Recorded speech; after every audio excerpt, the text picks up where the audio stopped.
Amis internautes, n'oubliez pas de liker, de vous abonner et de cliquer sur la note de notification pour ne rien rater. Mesdames et messieurs, chers internautes, merci de nous rejoindre pour le Grand Zoom. L'actualité de ce mardi 9 juin 2026 est dominée par une intense activité diplomatique du chef de l'État béninois, Ronald Wardani, en tournée dans plusieurs pays de la sous-région, notamment au Mali, ainsi que par des enjeux de coopération régionale au sein de l'UEMOA.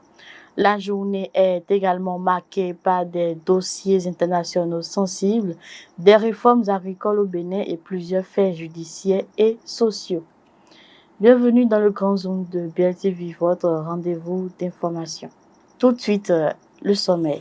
Diplomatique, tournée ouest africaine de Ronald Wardani avec de nouvelles visites d'État. Justice internationale, suspension du procureur de la CPI, Karim Khan. Diplomatie, renforcement des relations entre Cotonou et Bamako. Tout de suite, le développement de ces titres. Le président de la République du Bénin, Ronald Wardani, poursuit sa tournée diplomatique dans l'espace ouest africain avec de nouveaux déplacements annoncés au Sénégal, au Mali et en Guinée-Bissau.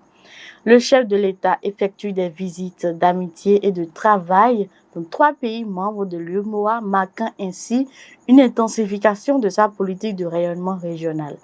Ces déplacements s'ajoutent à ceux déjà effectués au Niger, au Burkina Faso, au Togo et en Côte d'Ivoire, confirmant la volonté du président de rencontrer l'ensemble de ses pairs. Objectif régional affiché, renforcement des relations bilatérales et consolidation de la coopération monétaire au sein de la Banque centrale des États de l'Afrique de l'Ouest. Cette tournée s'inscrit donc dans la dynamique de rapprochement entre États partageant la même monnaie, le franc CFA, et les mêmes mécanismes économiques et financiers. Le Bénin entend renforcer son ancrage dans la stabilité et l'intégration ouest-africaine en dépit des tensions régionales avec certains pays de l'Alliance des États du Sahel. Ces visites devraient aboutir à la signature d'accords bilatéraux dans les domaines du commerce, de la sécurité et des infrastructures. Toujours dans sa tournée, le président béninois a effectué ce mardi 9 juin une visite officielle à Bamako où il a été chaleureusement reçu par le général Assimi Goïta, président de la transition malienne. Honneurs militaires, hymnes nationaux joués par la garde républicaine malienne et accueil des communautés béninoises vivant au Mali venues nombreuses pour saluer leur président. Entretien diplomatique, discussion approfondie d'abord au pavillon présidentiel, puis au palais de Kouloumba, en présence des ministres des Affaires étrangères des 2 pays. Coopération bilatérale, commerce, infrastructure, éducation, sécurité régionale face aux groupes djihadistes et dialogue avec les pays de l'Alliance des États du Sahel, AES. Les 2 pays font face aux défis liés à l'instabilité du Sahel avec des ramifications terroristes menaçant les frontières communes. Coopération économique, renforcement des échanges commerciaux et protection des populations transfrontalières. Une volonté affichée d'apaisement et de rapprochement entre États de la sous-région malgré des divergences sur la gouvernance démocratique.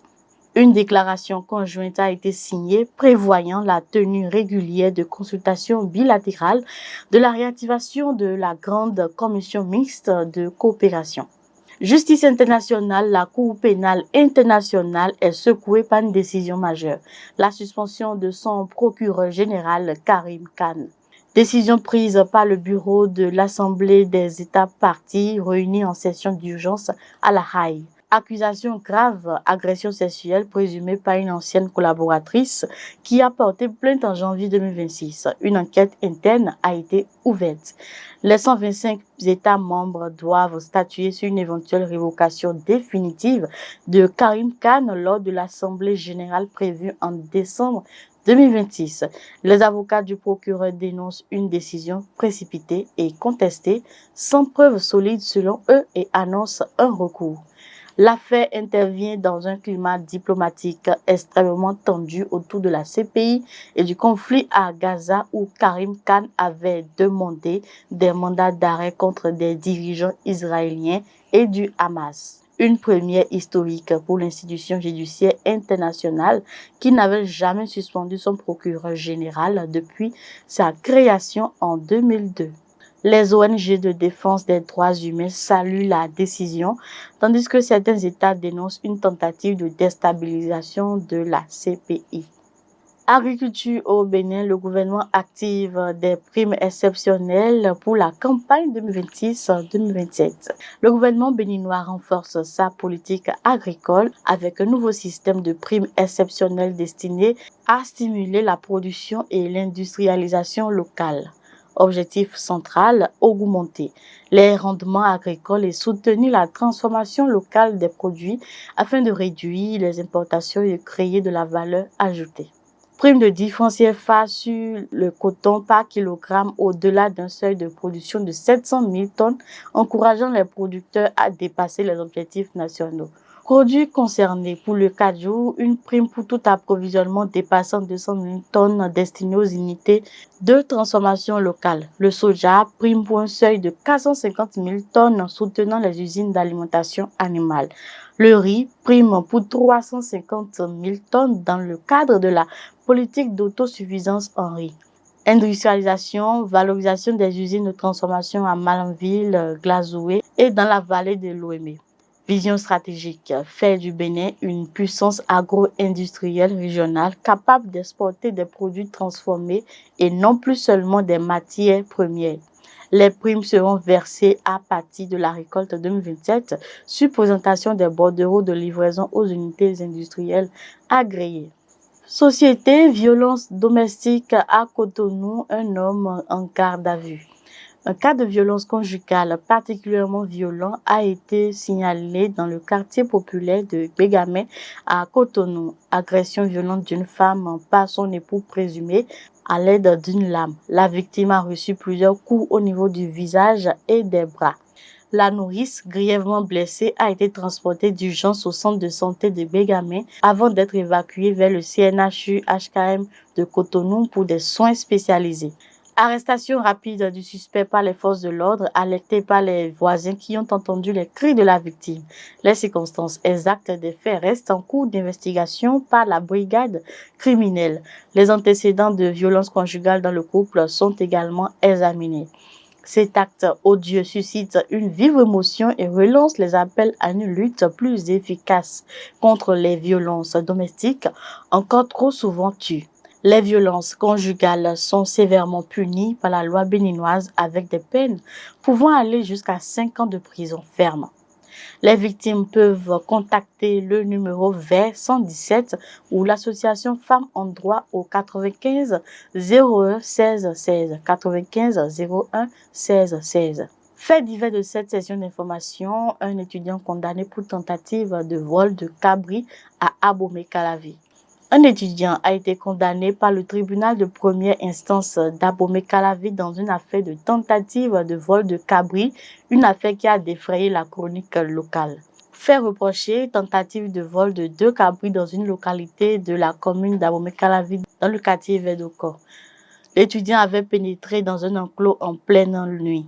Interpellation en flagrant délit par des habitants vigilants, alertés par les bruits inhabituels et les bêlements des cabris.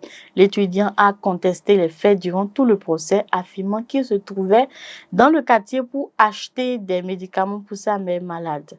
12 mois de prison avec sursis sans incarcération immédiate, mais avec interdiction de paraître dans le quartier pendant la durée du sursis. L'étudiant a ainsi échappé à la prison ferme, mais conserve un casier judiciaire qui pourrait lui nuire pour ses futurs emplois. Forte émotion dans la commune après l'affaire, les éleveurs de cabri demandent davantage de protection face à la recrudescence des vols de petits bétail. Cette affaire illustre les difficultés économiques des étudiants, parfois poussés à des actes désespérés pour joindre les deux bouts ou aider leur famille.